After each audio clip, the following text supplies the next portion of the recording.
प्रकृति पुरुष आदि 25 तत्वों का वर्णन।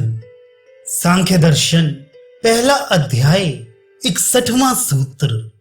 सत्वगुण, रजोगुण और तमोगुण, इन तीनों की समान अवस्था प्रकृति है।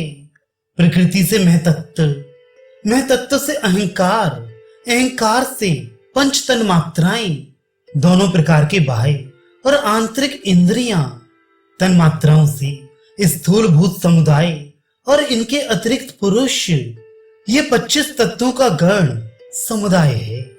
व्याख्या। सत्व, रज, तम, इन तीनों मूल तत्वों की साम्यावस्था ही प्रकृति है। साम्यावस्था वह है जब ये तत्व अपने कारण रूप में स्थित रहते हैं, कार्य में प्रवृत्त नहीं होते। इससे स्पष्ट है कि प्रकृति अलग से कोई तत्व ना होकर तीनों मूल तत्वों सत्व, रज, तम की साम्यावस्था है। इन तीनों में चेतन तत्व की प्रेरणा से हलचल शुरू होती है, तब वे अपने कार्य में प्रवृत्त होते हैं और अपनी साम्यावस्था छोड़कर विषम अवस्था की ओर गतिमान होते हैं। इसका प्रथम परिणाम महतत्व होता है। इसी का नाम बुद्धि तत्व भी है। महतत्व से अहंकार, अहंकार से पंच तन्मात्राएं, शब्द, स्पर्श, रूप, रस और गंध तथा बाह्य आव्यांतर इंद्रियां प्रादुर्भूत होती हैं। अहंकार के भी दो प्रकार हैं, तामस अहंकार और सात्विक अहंकार। तामस अहंकार से तन्मात्राएं और सात्विक अहंकार से बाहरी, भीतरी दोनों प्रकार की इंद्रियां उत्पन्न होती हैं। भीतरी इंद्रियां मन और बाहरी 5 ज्ञानेंद्रियां और 5 कर्मेंद्रियां हैं। कान, नाक, त्वचा, नेत्र और जीभ, ये 5 ज्ञानेंद्रियां तथा हाथ, पैर, वाणी, गुदा और जन्नेन्द्रिय, ये 5 कर्मेंद्रियां हैं। ये सभी विकार रूप हैं। पंच तन्मात्राओं, शब्द, स्पर्श, रूप, रस और गंध से पंच स्थूल भूतों आकाश, वायु, अग्नि, जल और पृथ्वी की उत्पत्ति होती है। ये सभी 23 तत्व 24वें तत्व प्रकृति के ही विकार हैं और 25वां तत्व चैतन्य पुरुष है, जिसके भी 2 भेद हैं, परमात्मा और जीवात्मा। इनमें परमात्मा को एक तथा जीवात्मा को अनेक संख्या वाला माना गया है। 62वां सूत्र। स्थूल से पंच तन्मात्राओं का अनुमान हो जाता है। व्याख्या।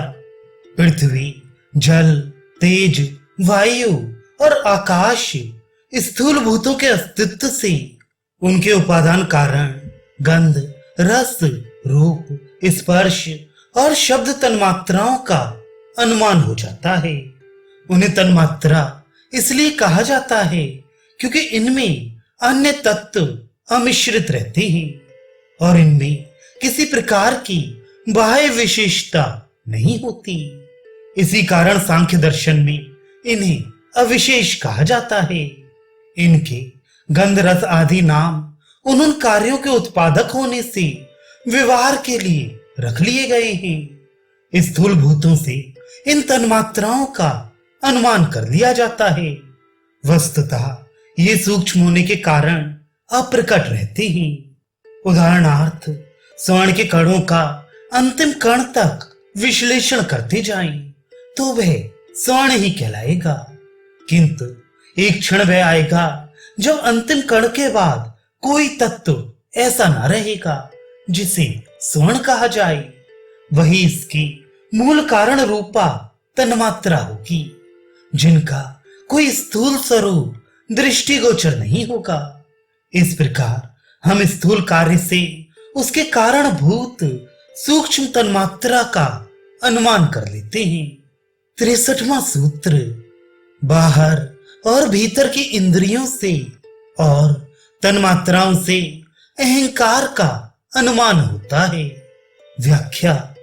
बाहर और भीतर की दोनों प्रकार की इंद्रियों, 5 ज्ञानेंद्रियों, 5 कर्मेंद्रियों, ये बाह्य इंद्रिय हैं, और एक मन जो कि आंतरिक इंद्रिय है, और उन पंच तन्मात्राओं से उनके कारण रूप अहंकार का अनुमान हो जाता है। अतः स्पष्ट है कि ये सभी इंद्रियां एवं तन्मात्राएं अहंकार के ही कार्य हैं। ये कार्य ही अपने अस्तित्व से अपने उपादान कारण के अस्तित्व का भान करा देते हैं। 64वां सूत्र, अहंकार के द्वारा अंतःकरण का अनुमान होता है। व्याख्या, उस अहंकार रूप कार्य के अस्तित्व से उसके भी कारण रूप अंतःकरण का अनुमान होता है। इस सूत्र में अंतःकरण शब्द महतत्व अर्थात बुद्धि के लिए प्रयुक्त हुआ है। सांख्य में करण 13 माने गए हैं।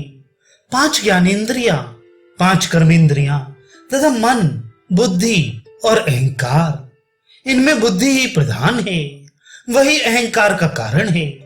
उसका चेतन से सीधा और सघन संबंध है। इसीलिए सूत्र में बुद्धि महतत्व के लिए अंतःकरण पद प्रयुक्त हुआ है। 65वां सूत्र, अंतःकरण से प्रकृति का अनुमान होता है। व्याख्या, अंतःकरण महत या बुद्धि से उसके कारण रूप प्रकृति का अनुमान होता है।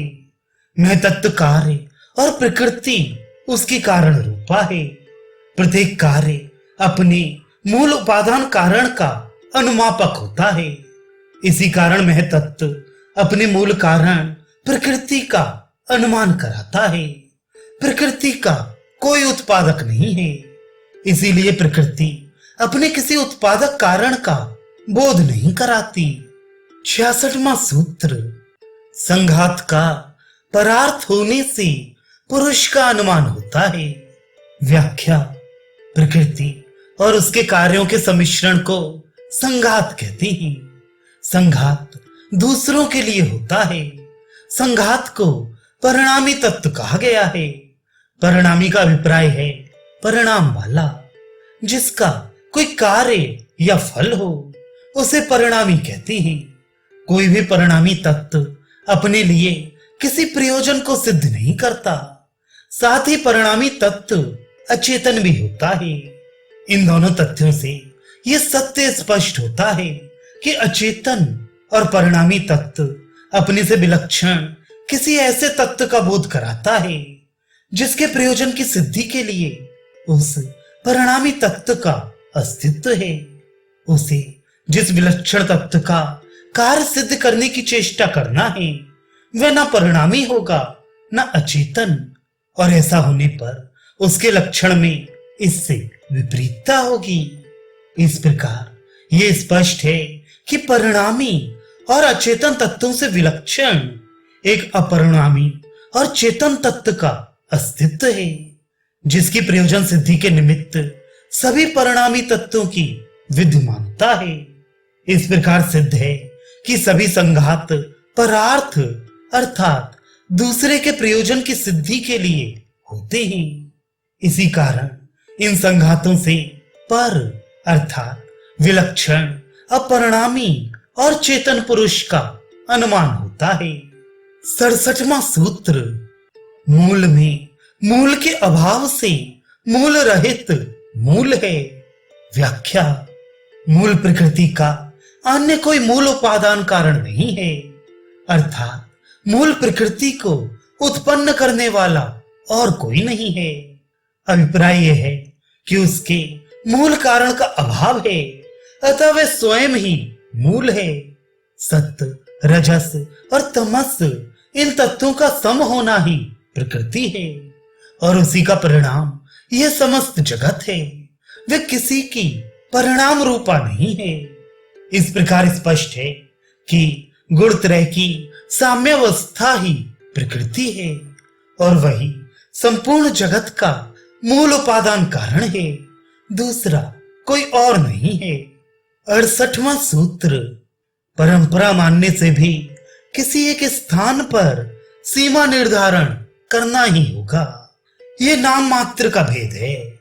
व्याख्या, यदि ऐसा माने भी कि प्रकृति का उत्पन्न करने वाला भी कोई कारण है, तो उस कारण का भी उत्पादक कोई कारण होना चाहिए। इस प्रकार ये श्रृंखला चलते ही रहेगी। यदि ये श्रृंखला मानकर निरंतर चलते रहें, तो कहीं ना कहीं तो ठहरना ही होगा, जहां इसका अंत होगा। अतः प्रकृति के ऊपर पुरुष परमात्मा पर ही क्यों ना इसे समाप्त कर दें।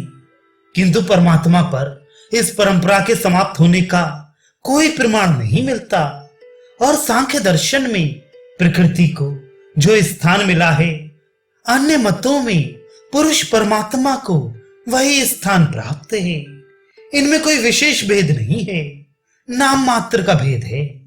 जैसे प्रकृति का कारण रूप परमात्मा और परमात्मा का परिणाम रूप प्रकृति को मानना, ऐसा मानने पर परमात्मा को परिणामी और अचेतन मानना पड़ेगा।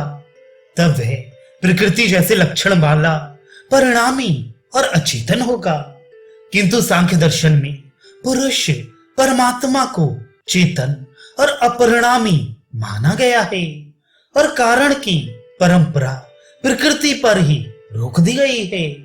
अतः प्रकृति का कोई कारण नहीं है। 69वां सूत्र, पुरुष और प्रकृति अथवा चेतन और अचेतन में प्रकृति का सामंजस्य अथवा औचित्यपूर्ण है।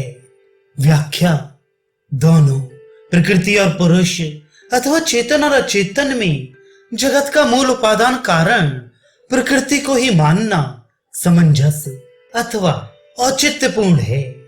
इस सूत्र में समान पद सामंजस्य अथवा प्रामाणिक होने के अर्थ में प्रयुक्त हुआ है। यद्यपि प्रकृति और पुरुष में नाम मात्र का ही भेद है, जैसा कि पूर्व सूत्र में कहा भी गया है, तो भी यदि जगत की उत्पत्ति के मूल उपादान कारण पर विचार करें, तो साधारणतया लोग प्रकृति को ही मूल कारण मानेंगे, क्योंकि प्रकृति परिणामी है और पुरुष चेतन सत्ता अपरिणामी है। अतः जगत के कारण की श्रृंखला प्रकृति पर ही समाप्त होनी माननी पड़ेगी, अन्य किसी तत्व पर नहीं।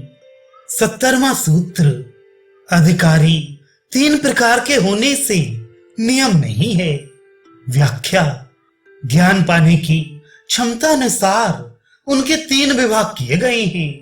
ये है उत्तम, मध्यम और निकृष्ट। ये इसलिए कि किसी विषय को स्पष्ट कर देने पर भी ज्ञान धारण की क्षमता के अनुसार ही जिज्ञासु ज्ञान धारण कर पाता है। यही कारण है कि समान रूप से समान ग्रंथ का अध्ययन करने पर भी कोई अध्येता समान ज्ञान प्राप्त नहीं कर पाते, क्योंकि किसी की बुद्धि तीव्र होने से उसे शीघ्र ही ज्ञान प्राप्ति हो जाती है। किसी को प्रयत्न करते रहने पर देर से ज्ञान प्राप्त होता है, और किसी को प्रयत्न करते रहने पर भी ज्ञान प्राप्ति नहीं होती। इस तथ्य से स्पष्ट होता है कि शास्त्र द्वारा प्रकृति पुरुष का भेद स्पष्ट रूप से विवेचित कर देने पर भी प्रत्येक जिज्ञासु को उसका साक्षात्कार एक जैसा नहीं हो पाता। 71वां सूत्र, महत नामक प्रारंभिक कार्य मननशील निश्चय स्वभाव है। व्याख्या, प्रकृति का प्रमुख और प्रथम कार्य महत अर्थात बुद्धि तत्व है। मनन और चिंतन पूर्ण होने के कारण वह मन अथवा बुद्धि भी कहलाता है। इसका स्वरूप ही किसी विषय का मनन अथवा निश्चय करना है। मनस्पद जिस धातु से निर्मित हुआ है, उसका भी अर्थ अवबोधन, निश्चय करना अथवा अध्यवसाय करना है। इसका तात्पर्य है कि प्रकृति का प्रारंभिक और प्रमुख कार्य महत है, जिसका स्वरूप निश्चयात्मक अथवा अध्यवसाय रूप है। इसी कारण इसका दूसरा नाम बुद्धि है। 72वां सूत्र, उसके पश्चात का कार्य अहंकार है। व्याख्या, उसके पश्चात प्रकृति के प्रथम कार्य महत के पश्चात दूसरा कार्य अहंकार है। महत का बुद्धि से संबंध है तो अहंकार अभिमान वृत्ति से युक्त है। इससे यह सिद्ध होता है कि बुद्धि से ही अहंकार प्रादुर्भूत होता है। 73वां सूत्र। बाद में कहे गए तत्व उस अहंकार के कार्य हैं। व्याख्या। उसके पश्चात कहे जाने वाले तत्व अहंकार के कार्य हैं, अर्थात पंच तन्मात्राएं और बाहरी भीतरी इंद्रियां अहंकार से उत्पन्न होती हैं। 74वां सूत्र। प्रकृति की आद्य कारणता उस कार्य के द्वारा पारंपरिक होने पर भी अणु की तरह सिद्ध है। व्याख्या। कार्य के द्वारा अपने मूल कारण में अणु के समान लय होने की परंपरा मानने पर भी प्रकृति की आद्य हेतुता सिद्ध होती है। जगत में प्रायः ये देखा जाता है कि कोई भी पदार्थ अपने वर्तमान रूप कार्य रूप को छोड़ता है तब वह अपने कारण रूप में अवस्थित हो जाता है। किसी भी कार्य अथवा वस्तु पदार्थ का सर्वथा विनाश नहीं होता। उत्पादन विकास के क्रम में बढ़ते बढ़ते वह अपने पूर्व रूप में लौटता है। यह अवस्था ही उसके अपने कारण रूप में विलीन होने की है। यही बात सूक्ष्म तन्मात्राओं और इंद्रियों के संदर्भ में है। तन्मात्राएं और इंद्रियां अपने उत्पन्न करने वाले अहंकार में और अहंकार महतत्व मूल प्रकृति में विलीन हो जाते हैं। इस प्रकार अपने मूल कारण में लीन होने की परंपरा के कारण प्रकृति का आदि कारण होना सिद्ध होता है। 75वां सूत्र। दोनों के अनादि होने पर उनमें से एक के छोड़ देने पर या ना होने पर दूसरे का योग है। व्याख्या। चेतन और अचेतन अर्थात पुरुष और प्रकृति का अस्तित्व पूर्व भावी अर्थात अनादि काल से चला आ रहा है। इसके बाद भी इन दोनों में से एक तत्व चेतन तत्व के अपरिणामी होने से उसकी जगत के उत्पादन में अनुपादानता सिद्ध होती है। इस प्रकार चेतन तत्व के जगत के उत्पादन कार्य से पृथक रहने पर दूसरा जो शेष तत्व प्रकृति बचता है उस अचेतन का योग ही जगत की उत्पत्ति का उपादान कारण माना जा सकता है। यह पूर्व सूत्रों में सिद्ध हो ही चुका है कि जगत का कोई भी पदार्थ अपने मूल उत्पादक तत्व में ही विलीन होता है। अतः स्पष्ट है कि समस्त जगत की उपादान भूता प्रकृति अचेतन में ही यह संपूर्ण जगत विलीन होता है, चेतन तत्व में नहीं। 76वां सूत्र। परिचिन्न संघात सभी का उपादान कारण नहीं है। व्याख्या। सीमित या एक देशीय पदार्थ सभी की उत्पत्ति का कारण अथवा उपादान कारण नहीं हो सकता। प्रकृति के अतिरिक्त महत आदि तत्व सीमित हैं, वे सबका उपादान कारण नहीं हो सकते। दूसरा कारण यह है कि सीमित अर्थात परिच्छिन्न और सावयव अर्थात अंग अवयव वाला तत्व पदार्थ अनित्य और विनाशील है। वे अन्य किसी कारण से परिणत होकर इस अवस्था में आया है। वह सबका मूल उपादान कैसे हो सकता है? इस प्रकार उत्पाद विनाशील तन्मात्राओं का जगत का मूल उपादान होना संभव नहीं है। 77वां सूत्र। जगत की उत्पत्ति का प्रतिपादन करने वाली श्रुति होने से यह सिद्ध है। व्याख्या। संघात अथवा सावयवों की उत्पत्ति जगत की उत्पत्ति प्रकृति से ही होती है। यह श्रुति प्रमाण द्वारा भी सिद्ध है। ऋग्वेद में इस तथ्य की पुष्टि संबंधी ऋचा में कहा है, देवताओं की उत्पत्ति से पूर्व असत अर्थात अव्यक्त से सत अर्थात अस्तित्ववान की उत्पत्ति हुई। इसके पश्चात आशा अर्थात संकल्पशील मनस्तत्व का विकास हुआ आदि। इसी प्रकार बृहदारण्यक में सृष्टि उत्पत्ति की प्रक्रिया इस प्रकार वर्णित है। प्रथमतः अव्याकृत प्रकृति एक पदार्थ था, उसे क्रमशः दूसरे पदार्थ होते गए और उनके नाम रूप भी होते गए। इस प्रकार यह सिद्ध होता है कि प्रकृति से ही संपूर्ण पदार्थों की उत्पत्ति हुई है। 78वां सूत्र, अवस्तु से वस्तु का होना सिद्ध नहीं है। व्याख्या, किसी वस्तु की सिद्धि अवस्तु से होना संभव नहीं है। अर्थात जब कोई वस्तु अस्तित्व में ही नहीं है तो उसका निर्माण कैसे होगा? यदि मिट्टी होगी तो घट निर्माण होगा, मिट्टी ही नहीं होगी तो घट निर्माण कैसे होगा? इस दृश्यमान जगत को देखकर हम समझते हैं कि इसका आविर्भाव स्वतः ही होता है, किंतु ऐसा समझना भ्रम मात्र है। श्रुति में कहा है, अदृश्यमान से दृश्यमान का आविर्भाव हुआ है। एक आशंका यह उत्पन्न होती है कि संसार को स्वप्नवत मिथ्या क्यों ना मान लिया जाए। इसका निराकरण यह है कि स्वप्न का भी कोई ना कोई आधार होता है। भ्रम के रहते भी उसे आधार रहित कहना ठीक नहीं, क्योंकि मनुष्य जो कुछ देखता, सुनता या अनुभूति करता है उसी के आधार पर सुषुप्त अवस्था में स्वप्न देखता है। यदि ये कहा जाए कि रस्सी में सर्प के भ्रम के समान ये जगत भी भ्रम ही है, तो यह भी अनुचित है। रस्सी रूप वस्तु को अंधकार में सर्प समझ लेने का प्रमुख आधार तो रस्सी रूपी वस्तु ही है। यदि रस्सी ही ना होती तो सर्प का भ्रम ही कैसे होता? फिर सर्प के भ्रम का आधार तो कहीं ना कहीं सर्प का अस्तित्व ही है। यदि सर्प का कहीं अस्तित्व ना हो या उसे कहीं देखा या सुना ना होता, तब सर्प के आधार का भ्रम होना संभव ना था। इस प्रकार यह सिद्ध हुआ कि कोई भी वस्तु आधारहीन नहीं है। सृष्टि में कहीं यदि उसका अस्तित्व है तो ही उसका स्वरूप भ्रम से या स्वरूप में प्रकट हो सकता है।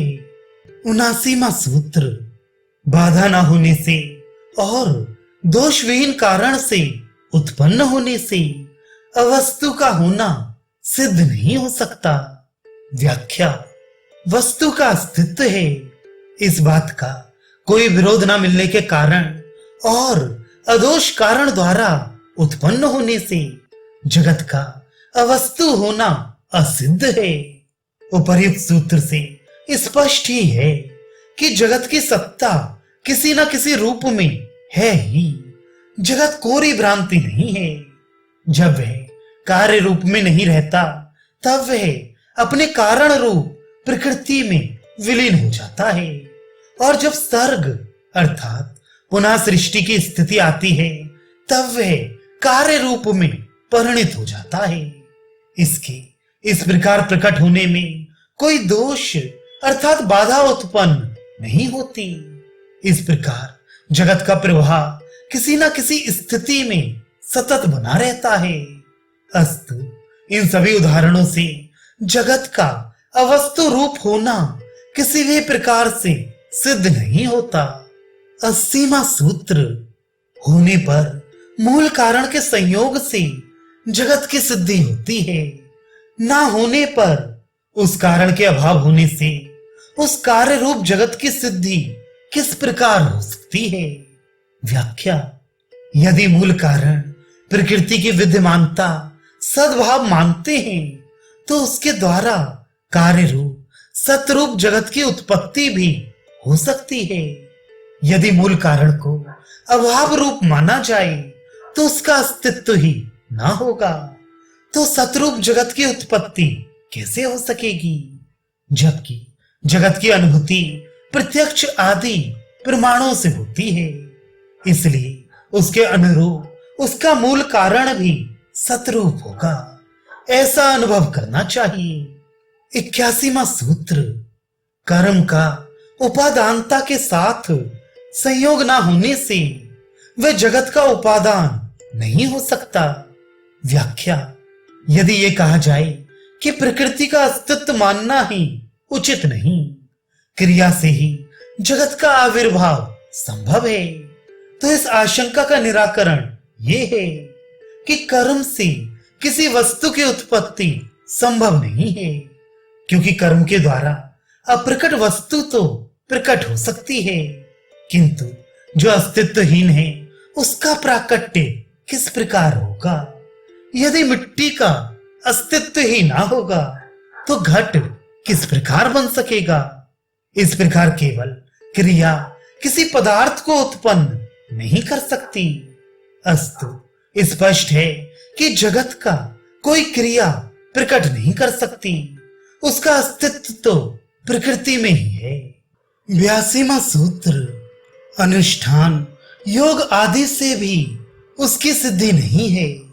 साध्य होने के कारण पुनः पुनः आवृत्ति का योग होने से पुरुषार्थ की सिद्धि नहीं होती। व्याख्या। अनुश्रव अर्थात वेद वर्णित यज्ञ अनुष्ठान आदि कर्मों अथवा लौकिक कर्मों से पुरुषार्थ अर्थात मोक्ष की सिद्धि नहीं होती।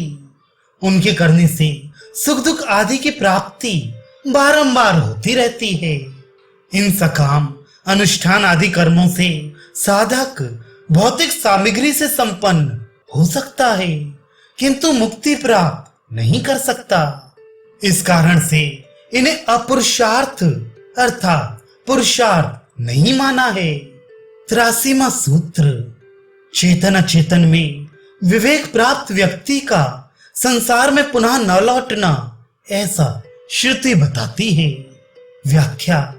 जिस जिज्ञासु साधक को प्रकृति पुरुष अर्थात अचेतन चेतन का ज्ञान प्राप्त हो जाता है, वह उस ज्ञान को पाकर बंधन से मुक्ति मोक्ष प्राप्त कर लेता है, क्योंकि अज्ञान ही बंधन का कारण है।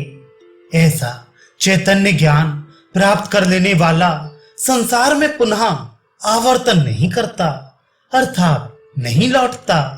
ये श्रुति भी प्रतिपादित करती है। यजुर्वेद में कहा है, सूर्य तुल्य तेज संपन्न अंधकार रहित वह विराट पुरुष है, जिसे जानने के बाद साधक को मोक्ष की प्राप्ति होती है, अर्थात उसका पुनर्जन्म नहीं होता। अन्य शास्त्रों के अनुसार भी यही प्रतिपादित है कि अचेतन से भिन्न तेजस्वी चैतन्य पुरुष का मैंने ज्ञान प्राप्त कर लिया है। उसका ज्ञान प्राप्त करते ही जन्म मरण से मुक्ति प्राप्त हो जाती है। इसके अतिरिक्त मुक्ति प्राप्त करने का अन्य कोई रास्ता नहीं है। इससे यही स्पष्ट है कि ज्ञानी पुरुष का संसार में पुनरावर्तन नहीं होता। 84वां सूत्र। दुख से दुख होता है। जल में स्नान करने के समान दोष से मुक्ति अथवा सर्दी से मुक्ति नहीं होती। व्याख्या। सांसारिक भोगों की इच्छा करने से दुख की ही प्राप्ति होती है।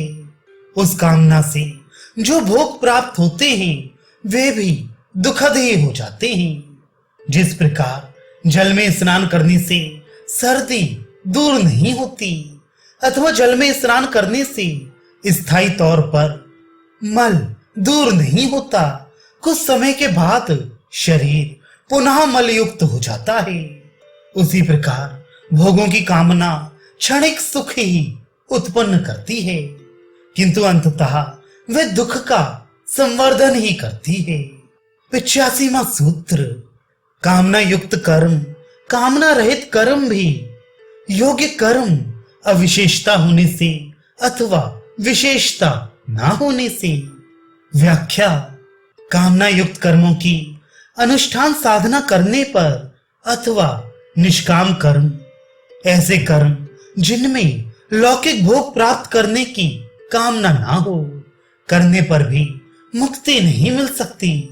कारण यह है कि काम्य कर्म तो भोगों की संप्राप्ति के निमित्त ही किए जाते हैं, किंतु निष्काम कर्म मोक्ष हेतु होने पर भी साधक को चेतन अचेतन का ज्ञान हुए बिना मुक्ति प्राप्त नहीं करा सकती।